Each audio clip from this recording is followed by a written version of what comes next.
Okay, so one way we can understand a ODE is to study what's called the direction field. Given an ordinary differential equation, first order, we can plot its tangent and use those to kind of construct through, well, not connecting the knots, but connecting the dashes. So this one, okay, fine. To be picky, this is not a direction field. This is in I think it's called an isocline. These dashes indicate the slopes of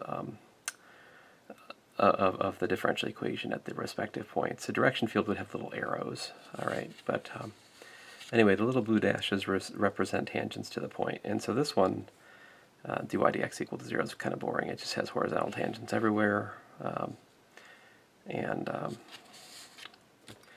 All right, so let's look at this next one. It's a little more exciting. By the way, you can create the direction field using something called p-plane. So let me just make a comment here. Comment.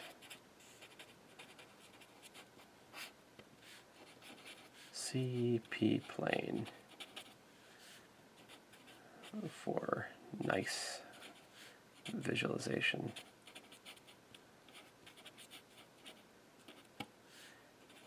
Of direction fields.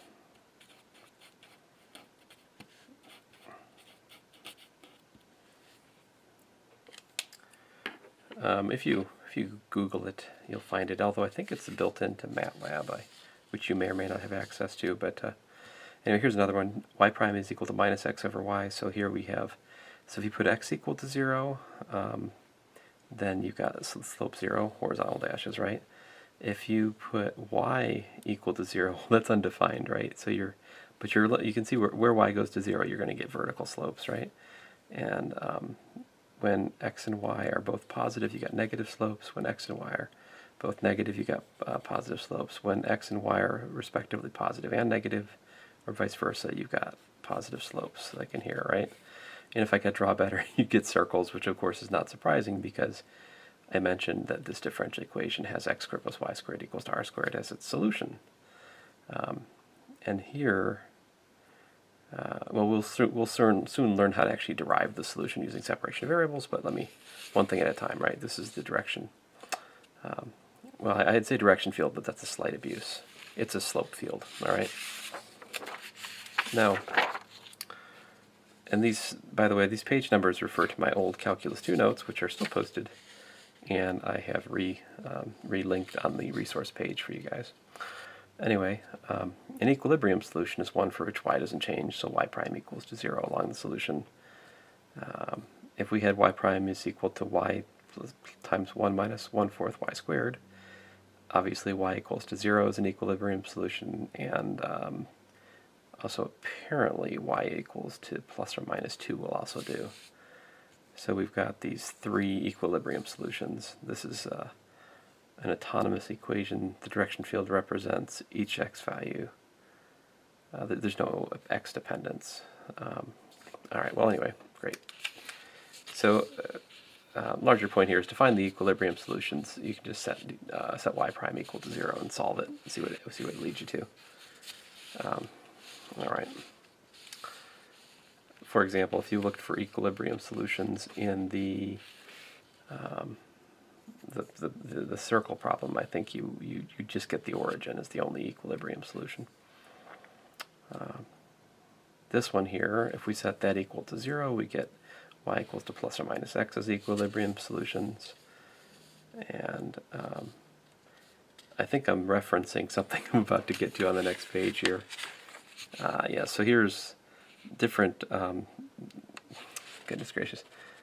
Yeah, okay, so it's on the next page. So here I'm finding equilibrium solutions for these different differential equations, and then I have the pictures that come with this problem on the next page, right? Like I said, see problem page 168b for the problems mentioned. This is from some old edition of Stewart, so let's see here, Stewart's second edition. Wow, how old am I? Let's see here. Direction field for the differential equation is shown. Sketch the graphs of solution that satisfy the given initial conditions. Well, I'll do it. Why not? y of 0 is 1. If I can see, there's the 1. Y of 0 is 1. So I think it does something like,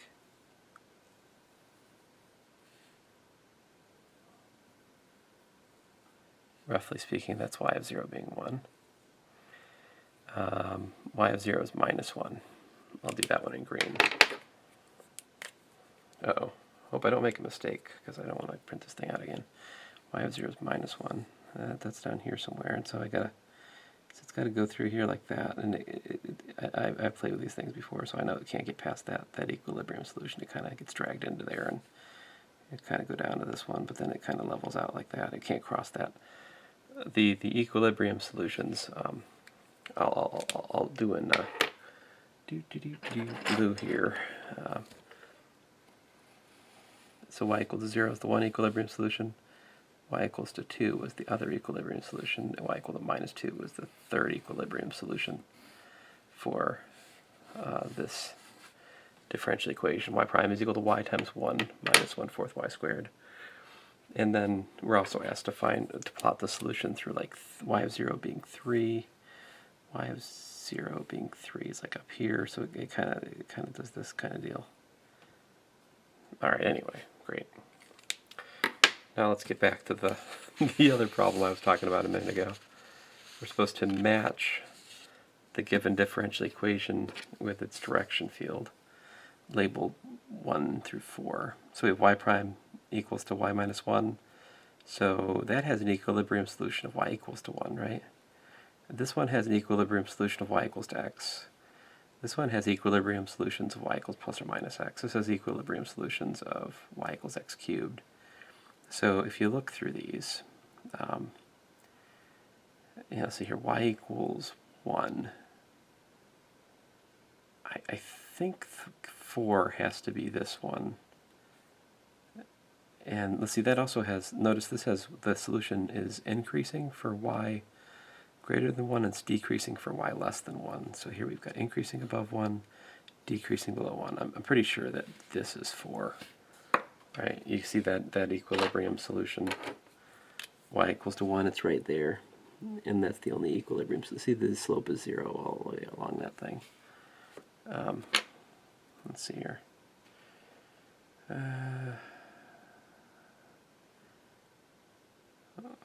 Oh, anyway, we could go back to the this one. So anyway, you can play with these formulas and try to see which one matches up with the respective slopes here. This one's supposed to have slope 0 along y equals x, right? So you look, y equals x, like this, right? Well, I don't want to draw on it, but y equals x like this, y equals x like that, right? Y equals x like that.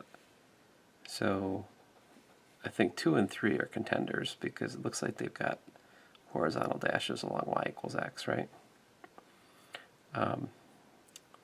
So, but of course this y cubed minus x cubed is also y minus x, right? And times what? Times y squared. Uh-oh. Well, I know I've got a minus, excuse me, I got a plus x squared over there, right? Because I got to have minus x times x squared gives me minus x cubed. I got to have the y times y squared to give me y cubed. And I think I got to do plus, what is it in the middle here? Goodness gracious. Oh, I can't think. I'll do algebra here. All right, well, I'm going to be lazy. Hold on for a second here. So I should be able to just think of this. I just can't at the moment. I know it's like some mental blocks. So here's what I do. I would take y cubed minus x cubed, and I would divide y minus x into that to see what I need to do. So I put y squared up here. That gives me y cubed minus xy squared. Subtract, I get xy squared plus x cubed. So that gives me y squared. And apparently plus xy, I think. and then that gives me xy squared minus x squared y. Take the difference, that gives me x squared y minus x cubed. And I think we're in business here. Then I do plus x squared, I think does it. So that gives me x squared y minus x cubed. Take the difference, we get 0, great. So yeah, I should have put xy here. And that should have been apparent to all of us, as soon as I asked the question, but I just couldn't see it when I was doing it. So that's a useful technique. Long division will allow you to factor things if you know what you're doing. Anyway, my larger point here is that that's kind of a funny thing to understand. But you see both problem 4 and problem 6 have some kind of equilibrium solution kind of along y equals x. And I suppose it's not really, that's kind of a poor terminology in some sense because it's not really a solution, I mean, yeah, y equals x makes y prime equal to 0, but y equals to x also makes y prime be 1. So what does that mean? Yeah, equilibrium solution. All right, anyway, I shut up. Oh man, that one's got it too. That's y minus x times y plus x, right? Good night.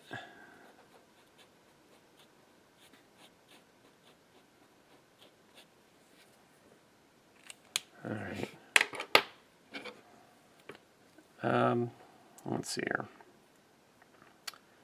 So, what can I say?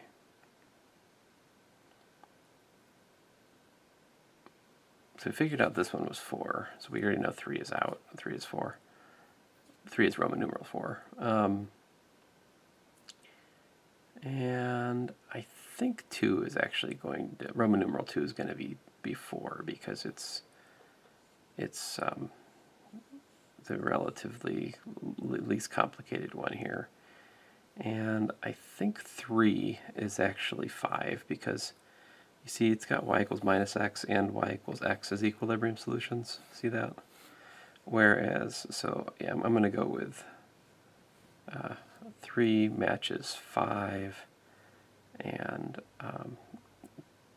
4 goes with Roman numeral 2. And so by process of elimination, this funny one here, 6, has got to be 1. So now to judge which one goes with which, you can also think more geometrically, right? Like ask yourself the question. So the solution should be increasing here when y minus x is positive, right? So that means that y is greater than x. So y is greater than x. Well, y equals to x is like this, right? And so for this one, the solution should be increasing where y is greater than x, right? And look at this one. Above y equals to x, we have solutions which are doing what?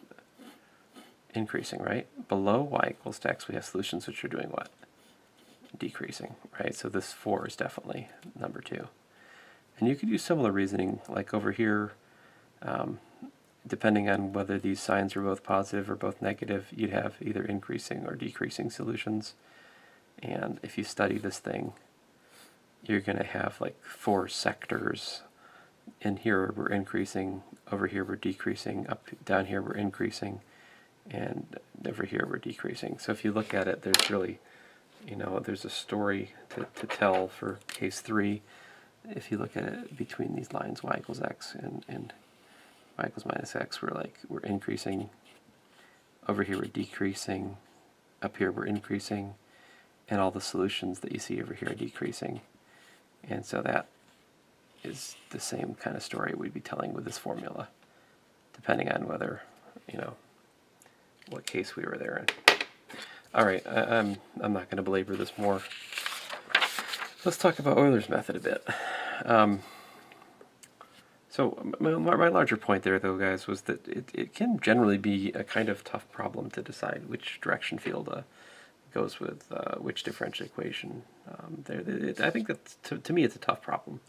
You really have to think about it for a while and use geometry and what you know about derivatives and slopes, okay?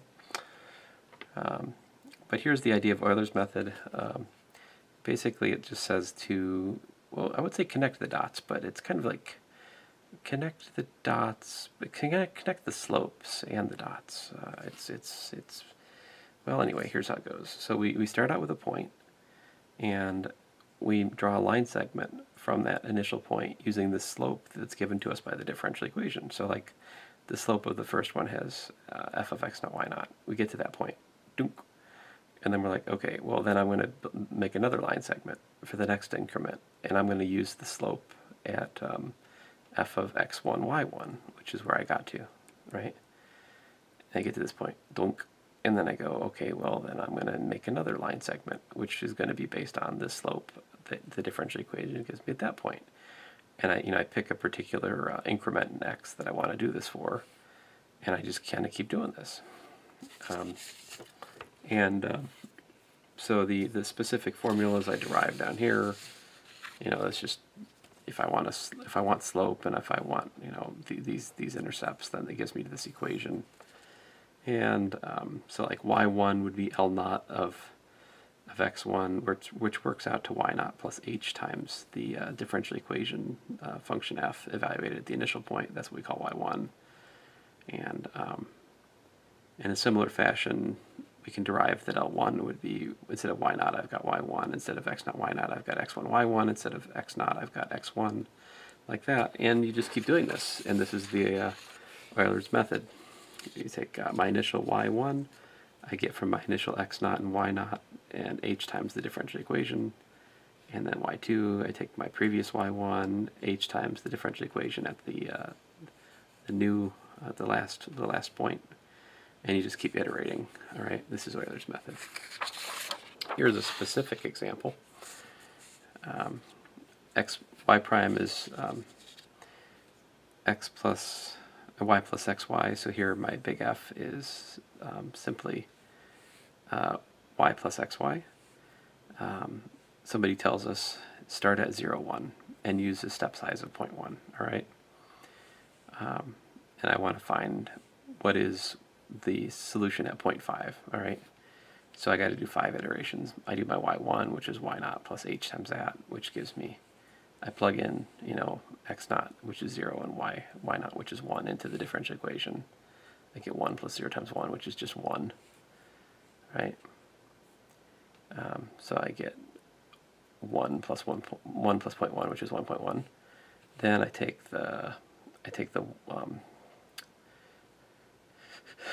x1, which is I take x1, which is 0.1, and I take my y1, which is 1.1, and I plug them into here. That gives me 1.1 plus 0.1 times 1.1.